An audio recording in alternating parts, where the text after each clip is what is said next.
अरे अनीता, बहू तो चांद के टुकड़ा बिया। बहुत सुंदर। इतना सुंदर बहू पाके तो नगीना के घर अंगना अजोर हो गईल हो। सही कहा तनी।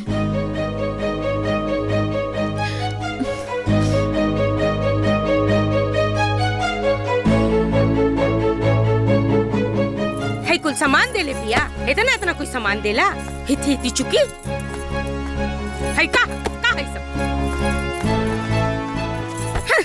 दिमाग खराब। माई, हाँ एसी ना देहला हसन, हाँ? जबकि लिस्ट में साफ साफ लिखल रहे। हाँ माई, और हिने देखा डबल डोर के फ्रिज बोले रहनी और सिंगल डोर के आई हाँ। झूठी। ए नगीना, हमके तो मिठाई भी कम लगा था, बाटे वदे लगा था हलवाई की ऑर्डर देवे के पड़ी। मतलब औरो खर्चा है? ए जी, हमार सोना के बेटा के माटी के भाव में खरीद लेलस। ए जी, ठग ले ले बिया, लूट ले ले बिया हमके। अरे लगाओ कर चोटिल मतारी के फोन, छोड़ो ना ओकरा के। हमरे घर में दहेज के धोखा, हमरा बेटा के खरीद ले ले बिया। हाँ, हम पहलब, हम पोसब, हमके दहेज ना दी, कैसे ना दी? बतावा, दहेज के लिस्ट में सब लिखल रहे, फ्रिज, एसी, सब कुछ। इतना बड़ा बेइज्जती, एसी ना दी, फ्रिज ना दी, और का देले बिया? 10-12 हजार के डिब्बा कूलर। ए लगा के दे फोन, सब उठा के फेंक दे, कुछ ना चाहिए दहेज। दिमाग खराब कइले बिया हमार। बिटिया बैठल बानी कैसुआ बहाए। भाभी मत रो भाभी, आप रोत काहे बानी भाभी? बात मान जाए, मत रोई भाभी। हमार माई उनकट की जमीन बेच के दहेज दे ली ताकि हम ससुराल में खुश रहे, लेकिन लोगन के लालच।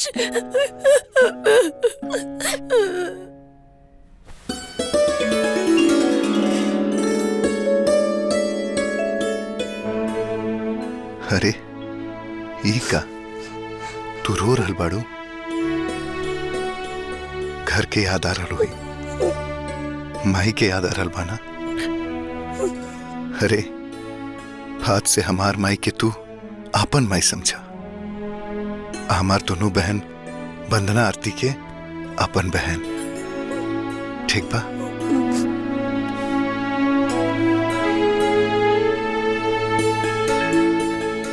हम तोहरा साथे हर सुख दुख में साथ रह। काश माँ जी भी हमके अपन बेटी ही समझी, बहू ना।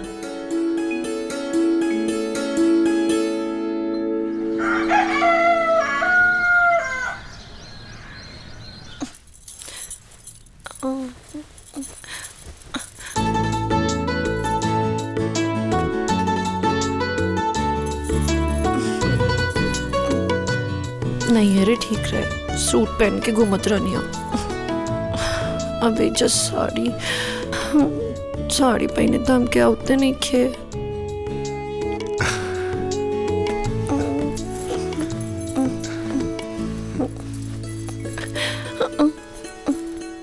रुका, हम एकर मास्टर बनी, हम पहना देता नहीं। ऐसा सीधा पल्ला पहनाई कि एकदम हीरोइन लगबू।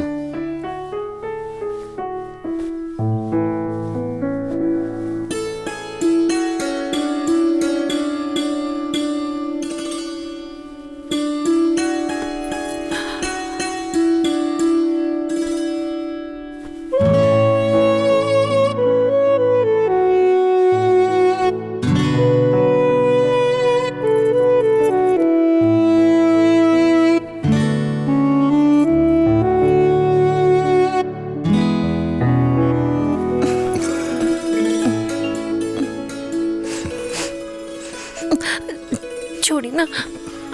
अरे खूबसूरत चीज के छोड़ल थोड़े न चला। प्लीज छोड़ी ना प्लीज। का भइल? ना ना कुछ ना, वो बस रवा परफ्यूम लगौले बानी ना, और हमके परफ्यूम के स्मेल से एलर्जी बा। ओहो अच्छा, अबीले रवा दुकान पर ना गई नी? हाँ, जात रहनी हा। जात जात सोचनी की तो हर चेहरा देख के चाहिए। हमारा आवे से पहले केकर चेहरा देख के जात रहनिया? इससे पहले ही घर में लक्ष्मी नानो रहे। अब जब भी हम लक्ष्मी कमाई जाए तो ये लक्ष्मी के चेहरा देख के जाए। ठीक बा, अपन ध्यान रखिया।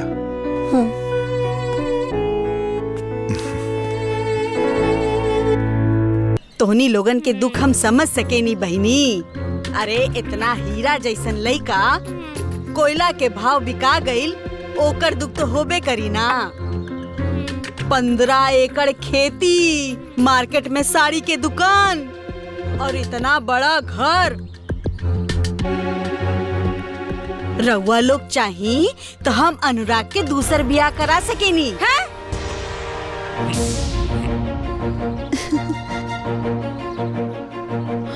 हमरे लगे एगो नीमन रिश्ता बा। हम तो फोटो भी लेके आइल बानी। देखी बहुत सुंदर बिया लड़की, बहुत नीमन। ये जी एकदम लक्ष्मी बिया।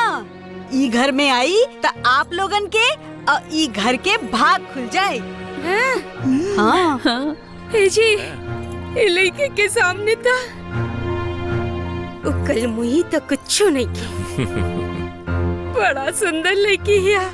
ये अच्छा लड़की अपना साथ साथ ना अच्छा खासा दहेज भी लाई। अच्छा, तू भाईयन के बीच इकलौती बहन बा। अच्छा, हम तो एकर घर वालन से बात भी कर चुकल बानी। अच्छा, घर वालन तैयार बाड़े। अरे उन लोग तैयार बना, हमनी के कैसे तैयार हो सकीला? काहे?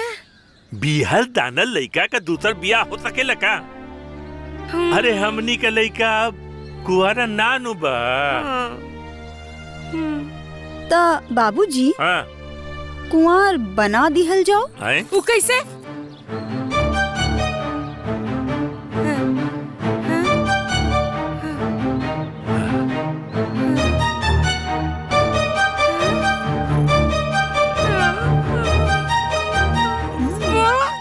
नगीना से पैदा भइल बिया। गजब आइडिया देलसिया।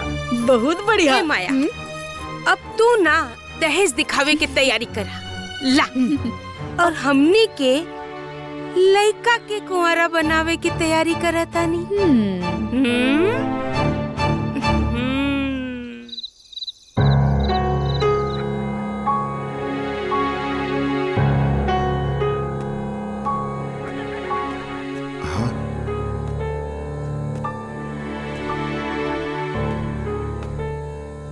रिद्धि, रिद्धि। हाँ। अरे तू ऐजा काहे खड़ा बाड़ू? तबीयत तो ठीक बा ना? हाँ, हम बिल्कुल ठीक बानी। अच्छा, ई कुछ पैसा बा, तू अपना पास रख ला। ना जी ना, ये आप माजी के दे दी। माजी घर की मालकिन बाड़ी ना। बात तो तू सही कह रहल बाड़ू, लेकिन इंसान जब अपना पैर पे खड़ा हो जाला ना, तो माई बाबूजी के साथे साथे मेहरारू के भी ख्याल रखर ओकर फर्ज होला।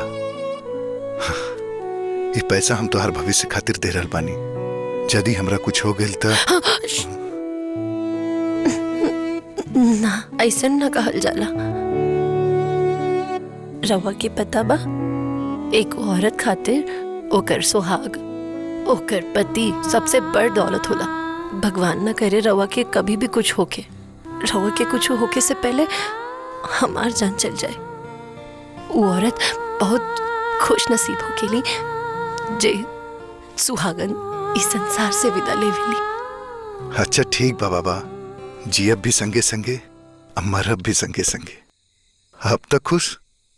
अच्छा सुना, कल कपड़ा व्यापार संघ के पटना में सम्मेलन बा, तो हमरा आज ही रात के निकले के पड़ी। तो तू जोड़ी कपड़ा हमरा बैग में पैक करता जल्दी। ठीक बा।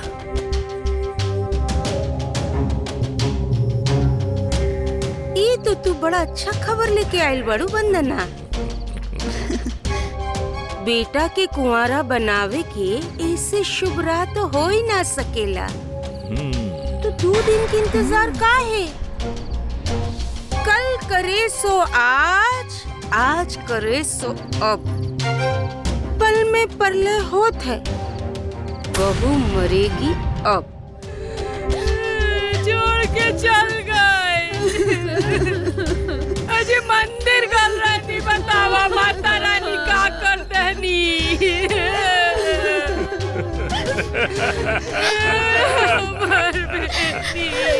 भाभी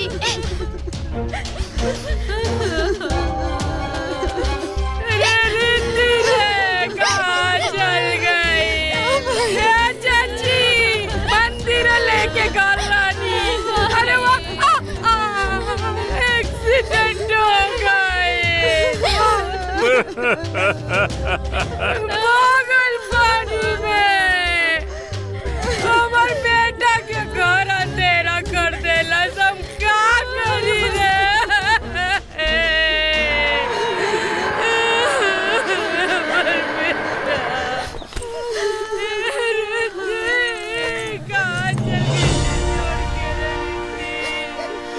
अपने बेटा की क्या जवाब दे?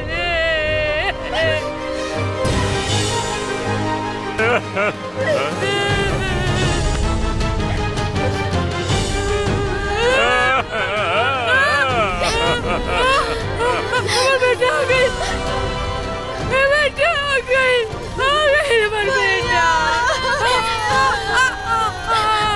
भैया इतनी जल गए छोड़ के रे बेटा। का हो गई? शीतला माता के मंदिर जात रानी, बहू हम वंदना आरती। अचानक रोड पर एक्सीडेंट हो गई, गाड़ी पलट गई, बहू गई पानी में, चोट भी लग गई सबके।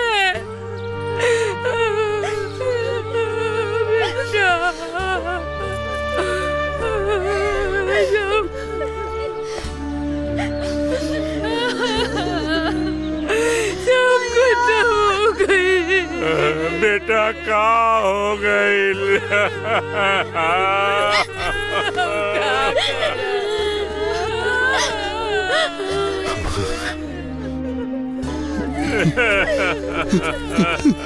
बाबूजी,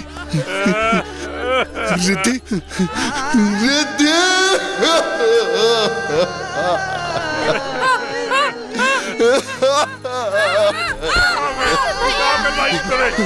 माई, माई, हे माई।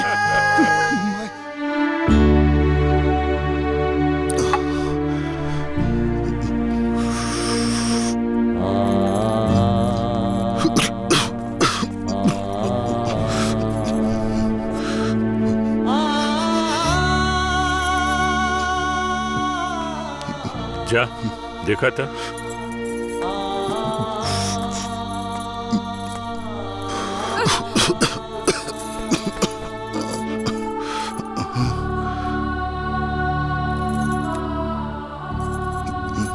कोनो दिन ऐसा ना रहे जब हमार बेटा बाल न बनावत रहे, तन को दाढ़ी बढ़ जाए तो बिना बनौले दुकान न जात रहे। आज देखा कौनो बात के होश नहीं के। लोग सही कहेला, बिना घरानी घर भूत के डेरा होला। ए बेटा, हम तोहार माई है, हमार बात ना मनबा। हाँ, हमार बात माना, 200 रुपया कैला।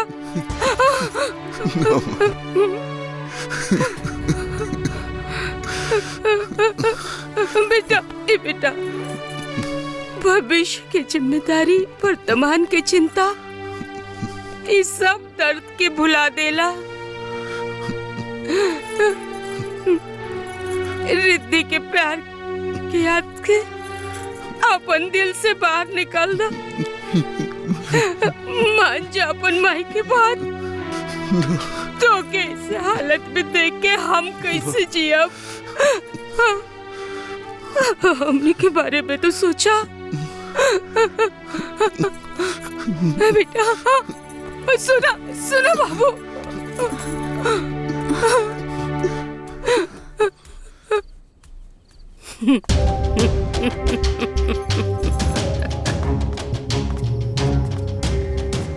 का एक्टिंग कैलू? ललिता पवार से सीधे निरूपा राय बन गेलू। मान गेली तोरा के। लेकिन एक बात समझ ला, बहुत दुखी हो और ये समय वो तोहार बात समझ न पाई। वो दूसर की लड़की से एकर ब्याह करा दिया जाए, समझ लो ना? अरे जजमान, दहेज के बात तो पहले ही तय हो गई बा। बुलेट के चाबी 51,000 रुपया बरीक्षा में दी। चल के बरीक्षा करी।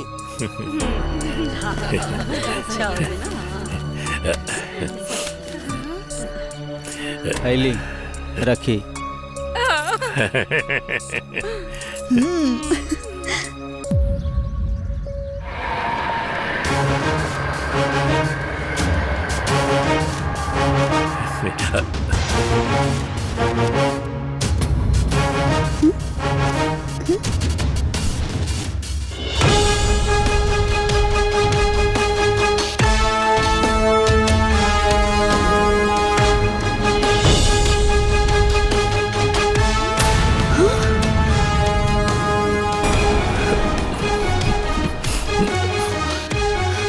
रिद्धि,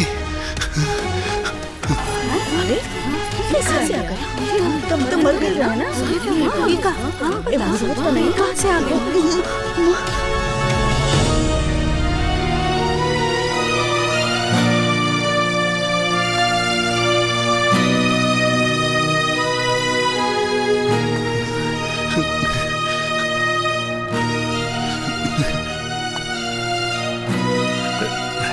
रिद्धि, रिद्धि, तू आ गई? कहाँ से आ गई? तू वापस आ गई रिद्धि? हाँ? सबके कहते रहे कि तू मर गई बाड़, लेकिन हमके विश्वास रहे कि तू जिंदा बाड़ू और एक न एक दिन तू जरूर रहबू। भगवान हमार सुन लेलन, हमारी रिद्धि के हमरा पास भेज देलन। अरे 2 दिन रुक गए रह तू, हमहू तोरा साथे चलती ना। तू हमके अकेले छोड़ के गए रह तू, ना तो हर रास्ता में एक्सीडेंट भइल रहित। अच्छा, एकरा मतलब जीजा जी निर्दोष बाड़े, असली दोषी तो ई लोग बाड़े। माई, रिद्धि वापस आ गई। हमार बहू वापस आ गई।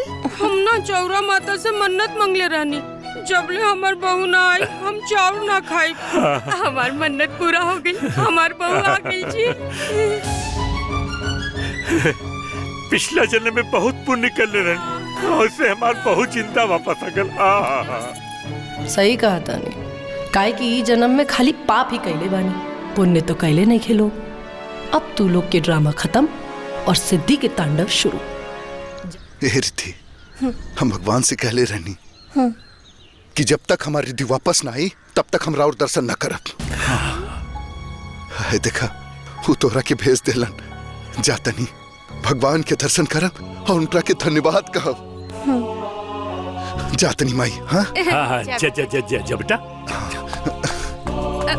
जा बेटा, तू भी आराम कर जा। भाभी, भाभी, तू कहाँ चल गई रहलू हमके छोड़ के?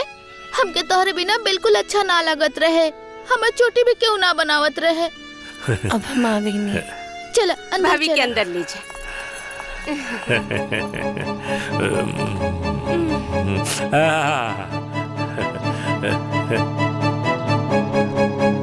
चलिए भैया, बड़ा अच्छा बात बा। राउर बहू घरे वापस आ गई।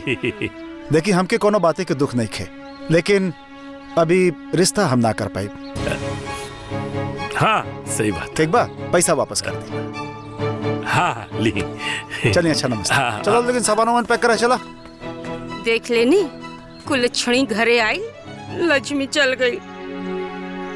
बहूजी जब तू ना रहलू ना तहरा बिना बिल्कुल अच्छा ना लगत रहे। अरे वो दादाजी बजौनी हा।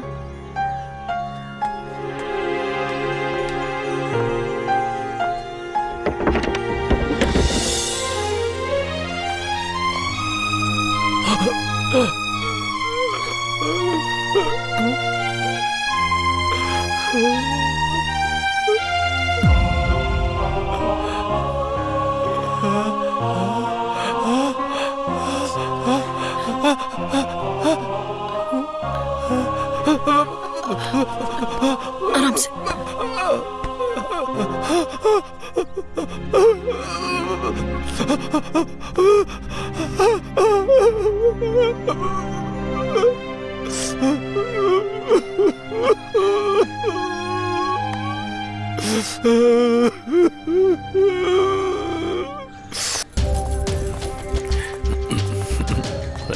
ए कहाँ गईली महारानी? वो दादाजी के कमरा में गई बड़ी। हाँ?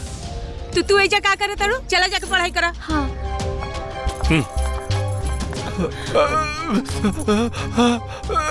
ए महारानी, पता बा ना कि 2 घंटी बजला से भूख लागेला, तो जा जल्दी किचन में जाके कुछ बना के लाओ। जी जी माँ जी। ई का नौटंकी हो रहल बा? सुता चुप से। चलिए। आंसू निकल रहल बा।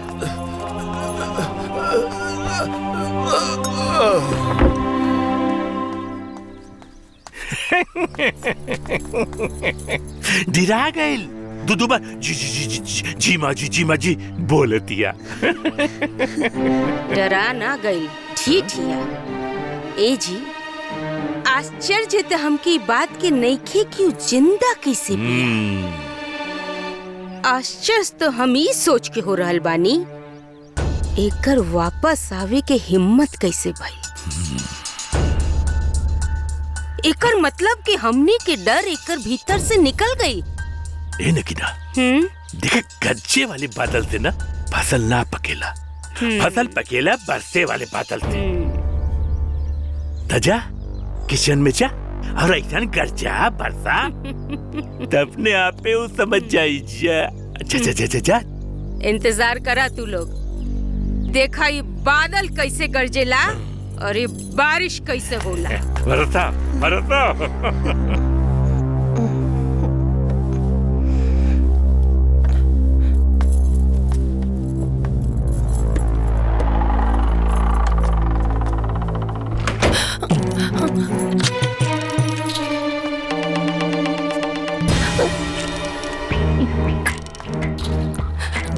का भाई माँ जी दरवाजा काहे बंद कर देनी?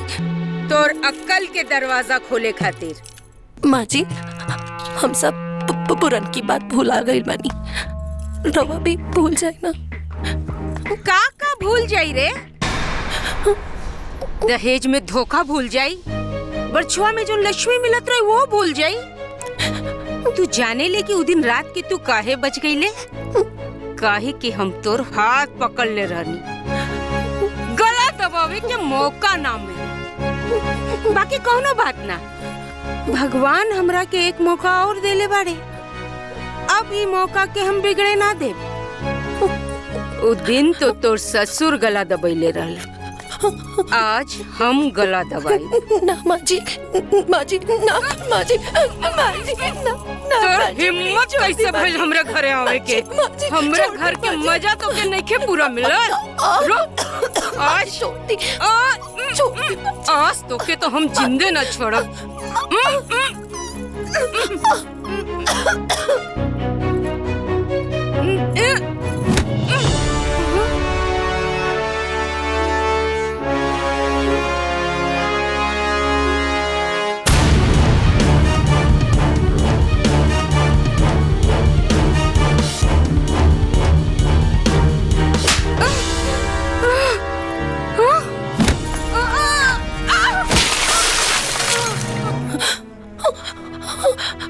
हे भगवान कर दी माँ जी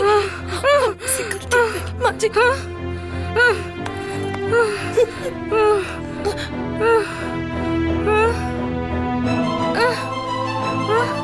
कुछ लौकत नहीं के। हाँ, हाँ, हाँ,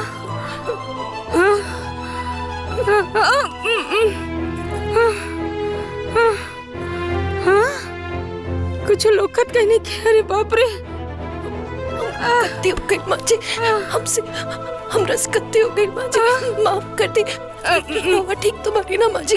माँ जी का कर दी भी, हम का पाप हो गई हमरा से।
का भइल माँ जी? कहाँ जाता नहीं?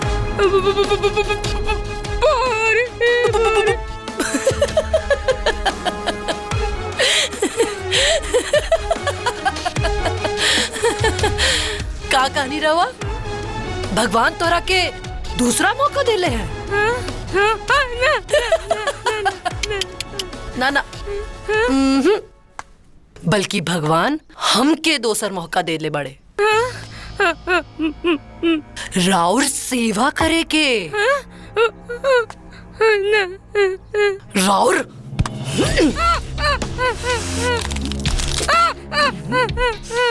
हाथ दबावे के, राउर पैर दबावे के।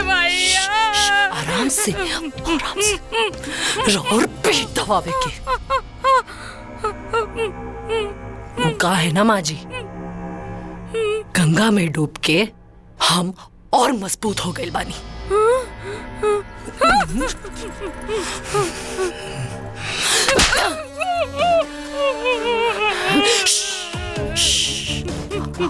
आवाज नहीं की करेंगे, बाहर मालूम पड़े तो राउर इमेज की का हुई। हाँ हाँ,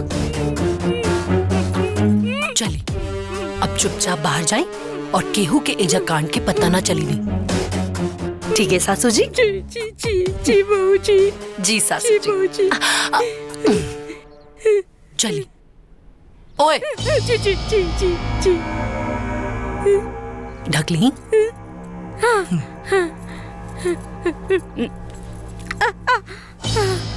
जाए, दरवाजा खोली सासू जी। जी जी जी बहू जी। जी जी जी जी जी।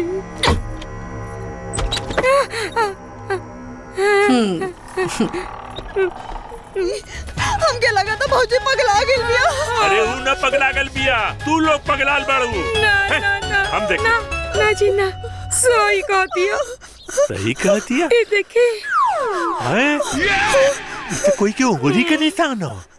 सास के गाल में बहू के खूनी पंजा के निशान। खूनी पंजा के निशान? बहू बदल गई बिया। क्या बात करत हो? अच्छा, हम देख ले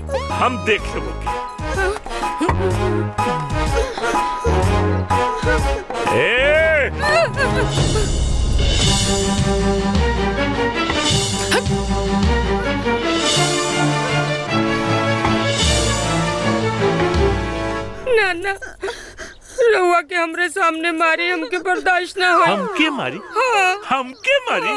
ओकर इतना हिम्मत हो गलो? देख अब। ना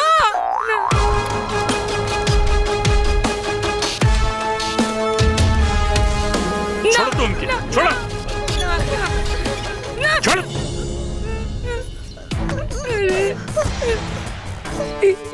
रुक जाए।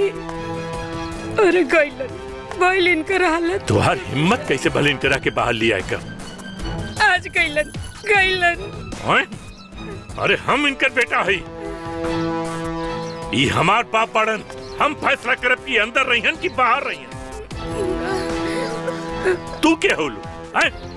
हम दादाजी ई तो भुला गइल बाड़े, हम ई घर की बहू हैं।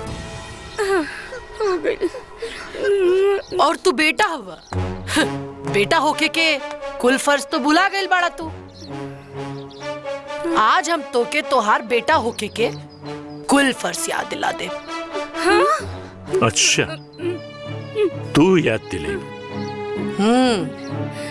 हम याद दिलाई।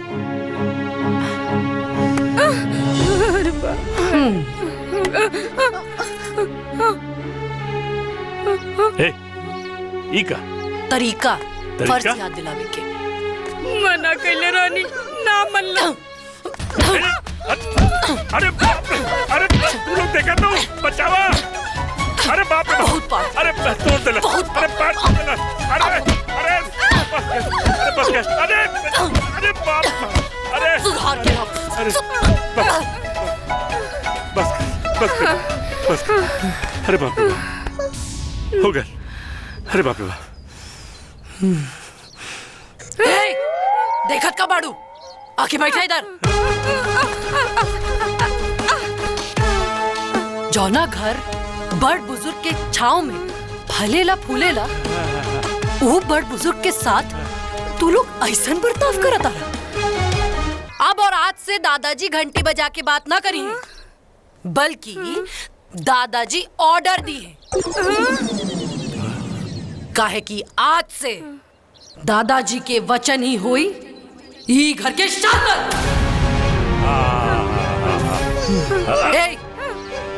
चाबी निकाल। चाबी? चाबी निकाल।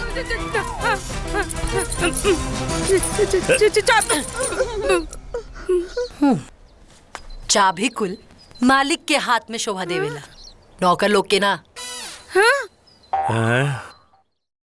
पूरा फिल्म देखे खातिर अभी डाउनलोड करी दंगल प्ले ऐप।